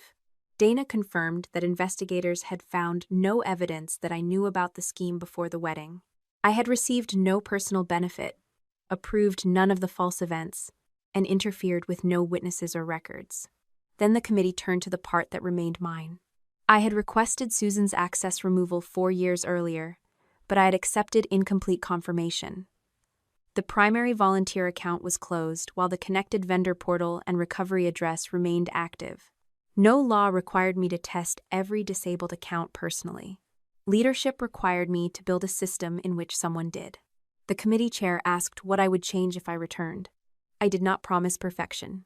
I described a two-person offboarding process for every employee, volunteer, contractor, and board member. One person would request the removal. Another would verify that email accounts, vendor portals, shared folders, recovery addresses, and mobile sessions had all been disabled. Legacy accounts would be reviewed quarterly. Vendor requests involving donated inventory would require an active employee sponsor and a second approval from someone outside the requesting department. No family member of a senior executive could hold informal access, represent second table to vendors, or participate in an event using the organization's name without written disclosure and board-approved oversight. External vendors would receive a verification link tied to an official domain, rather than relying on attached letters or familiar names. "We have already implemented most of those changes," the committee chair said. "I know. What would your role be if you returned?" "To make sure they remain normal after the crisis stops feeling urgent." She asked whether I believed my history with Susan had impaired my judgment. Yes. Could it happen again? Not through the same system. That was not my question. I understood what she wanted. My familiarity with someone can still affect my judgment. Returning as chief executive would not remove that risk. It would require me to disclose it earlier and accept independent review before trust becomes an exception. The committee chair made a note. "You are asking the board to restore your authority while admitting that your judgment is not infallible. I would be more concerned about a leader who claimed otherwise." Marisol looked down, but I saw the edge of a smile. The board recessed shortly before noon. I waited in a smaller conference room overlooking the loading area. A refrigerated truck reversed toward the dock while two employees guided it with raised hands. For months, I had imagined that returning to second table would restore everything the investigation had taken from me. Sitting there, I understood that nothing should be restored exactly as it had been. The old structure had depended too heavily on trust, flowing upward toward me. The new one had to depend on verification moving in every direction, including toward the founder. Marisol entered alone. "The board voted to reinstate you as chief executive officer." I let out a breath I had been holding since the courthouse. "The vote was not unanimous," she continued. "It should not have been. Your return includes conditions: quarterly governance reporting, an annual independent access audit, continued separation from matters involving Lucas, and board approval for any exception to vendor or family conflict policies." "I accept. You will also participate in a public accountability session with major partners. You will discuss the control failure without commenting on the criminal case beyond the public record." "I accept that too." Marisol placed a new access badge on the table. "You can return Monday." I picked it up but did not put it around my neck. "Thank you. This is not forgiveness, Claire. I know. It is a decision based on what the board believes the organization needs. That is what it should be." She sat across from me. "For what it is worth, the way you stepped away influenced the vote. So did the reason I had to." "Yes." I returned to the office the following Monday. There was no celebration in the lobby. I had asked Marisol not to arrange one. The staff deserved clarity, not a performance about resilience. At the all-hands meeting, I spoke for 12 minutes. I told them the board had found that I did not participate in the fraud. I also told them my failure to verify the complete removal of a family member's access had helped create the vulnerability. I thanked the interim leadership team without describing them as placeholders. They had carried the organization through the most damaging review in its history. Then I explained the new controls. Nobody applauded until I finished answering questions. One employee asked whether senior leadership would truly follow the same access rules as everyone else. "Yes," I said. The first executive account reviewed under the new procedure was mine. Another asked whether Second Table planned to hide the incident from future donors. "No, the public audit summary, corrective plan, and restitution information will remain available." A warehouse supervisor asked what would happen if the new controls slowed emergency deliveries. "We will improve the process," I said. "We will not remove verification because urgency makes trust convenient." That was the most important lesson the investigation had taught me. A good purpose did not excuse weak controls. People who claimed noble intentions could still cause deliberate harm. Several months would pass before restitution was complete. Susan and Haley did not possess enough liquid money to repay everything immediately. HG Social was dissolved. Its remaining funds were transferred toward restitution. Haley's luxury purchases, and several business assets were sold.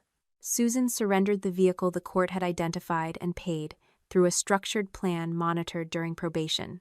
Second Table's insurer covered a portion of the documented loss after the organization met its reporting obligations. The board created a recovery fund that repaid vendors according to verified claims. No vendor was asked to absorb the price of trusting our name. The recovered money assigned to North River did more than replace the missing food. The pantry had been operating with an aging delivery van that broke down several times each month. The board approved a replacement vehicle using restitution funds, insurance recovery, and a restricted donation from a partner who had followed the case. Carolyn asked that the van carry no reference to Haley, Susan, or the scandal. She wanted the community to see food arriving, not the names of the people who had once redirected it. I agreed. The new refrigerated vehicle entered service 4 months after sentencing. I attended the first delivery but did not speak to the press. There were no press invitations. Carolyn stood near the loading area while volunteers unloaded boxes of produce, dairy products, and prepared meals. The driver scanned each section of the shipment separately. 36 boxes became 48, then 60, then 72. The dashboard updated only after Carolyn confirmed the quantity on her own device. Complete no longer meant someone had clicked a box at the warehouse. It meant the receiving pantry had verified what physically arrived. I watched the final confirmation appear on the screen. For the first time since the wedding, that word felt earned. Lucas remained at Second Table, though he never reported directly to me again. The board transferred him permanently to another executive and limited his role in external vendor authorization until he completed the required training period. He accepted those conditions without complaint. We spoke occasionally in group meetings. Our conversations were professional, brief, and free of the false intimacy people expected. Because he had once married my sister, he did not become my ally in a family feud. He became an employee who had made one serious error in judgment, cooperated honestly, and continued doing his work under appropriate supervision. His divorce from Haley remained private. I never asked for details. Haley entered custody on the surrender date approved by the court. Her attorney later filed routine requests related to placement and financial reporting, but none changed the sentence. She wrote to me once. The letter began with an apology. But by the second paragraph, she was explaining how Susan had controlled her, how Lucas had abandoned her, and how I had benefited professionally from the scandal. I did not answer. An apology that required me to deny reality was only another request for protection. Susan began home confinement at the house where she had raised us. Her movements were restricted, her finances monitored, and her internet access subject to the terms approved by the court. She sent birthday cards, holiday messages, and one long email about family healing. I responded only through counsel when necessary. No family dinner took place. No tearful reunion repaired the years before the wedding or the choices that followed it. I did not cut them off to punish them. I ended contact because every relationship they offered still required me to surrender the truth before entering it. Some relatives called that unforgiving. Others stopped calling after reading the audit. Aunt Beverly sent a brief message several months later. I read the report. I did not understand. It was not an apology, but it was the first time she had acknowledged that understanding required effort. I replied with one sentence. Now you do. The blue label from the wedding tray remained sealed inside the investigation archive. Dana asked whether I wanted a copy framed for my office. She was joking, but I declined. The label was not a trophy. It represented food that had failed to reach its destination, a control I had failed to verify, and a scheme my family believed could remain invisible if they made me look unreasonable first. It belonged with the compliance evidence, where future investigators and auditors could see how a small irregularity exposed a much larger pattern. I kept only the photograph of the first North River delivery made under the new verification system. The image showed no faces. It showed stacked boxes inside the pantry, the open doors of the new vehicle, and a handheld scanner displaying the confirmed quantity. That photograph replaced an award on the wall of my office.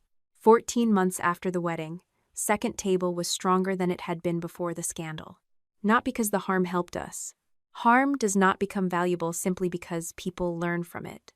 We became stronger because we stopped protecting the weaknesses that allowed it.